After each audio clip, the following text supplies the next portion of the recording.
नमस्कार।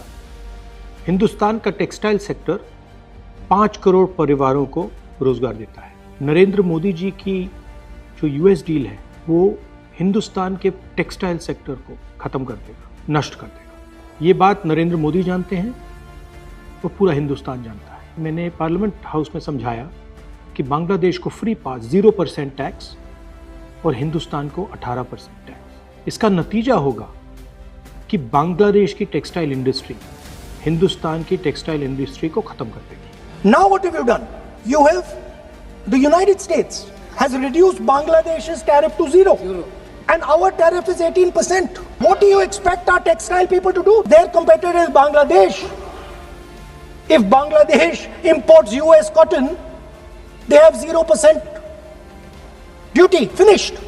Textile industry gone. Narendra Modi ji के एक मंत्री ने बोला कि अगर हम भी यूएस कॉटन इंपोर्ट करेंगे तो हमें भी वो फायदा मिलेगा। मगर सच्चाई है कि हमारा कॉटन बांग्लादेश जाता है, हमारा कॉटन हिंदुस्तान की टेक्सटाइल मिलों को चलाता है। तो अगर हमने बांग्लादेश का रास्ता चुना तो हमारे पूरे के पूरे कपास के किसान और कॉटन की इंडस्ट्री खत्म हो जाएगी, और अगर हमने नहीं चुना तो हमारी टेक्सटाइल की इंडस्ट्री खत्म हो जाएगी। ये सच्चाई है। पीयूष गोयल जी, झूठ मत बोलिए। इसलिए मैं इसको सरेंडर कहता हूं, क्योंकि ये डील या तो कपास के किसान को मारेगा या टेक्सटाइल इंडस्ट्री को मारेगा या फिर दोनों को उड़ा देगा। इनके मंत्री को ये भी नहीं मालूम कि बांग्लादेश अब हिंदुस्तान से कपास नहीं खरीदेगा और उन्होंने निर्णय ले लिया है कि वो यूएस से कॉटन इंपोर्ट करें। ये है यूएस डील, नरेंद्र मोदी जी की डील।